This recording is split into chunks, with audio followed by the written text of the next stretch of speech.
ನಿಂದು ತಾಯಿ ಗುಣ ತೀರೋದಿಲ್ಲ ಋಣ, ನೀನು ನಮ್ಮ ಪಾಲಿಗೆ ಎಂದು ದೇವ್ರಯ್ಯ.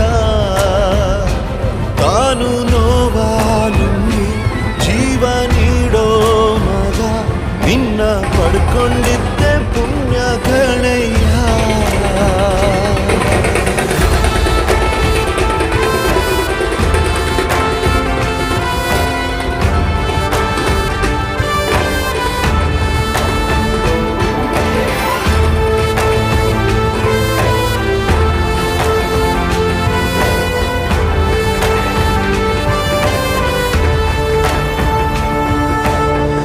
ಅನ್ನ ಕೊಡೋ ಭೂಮಿನು ಹೊಗಳುತ್ತಿದೆ ನಿನ್ನನ್ನು, ಊರನ್ನೇ ಬೆಳಗೋ ವಜ್ರ ನೀನು.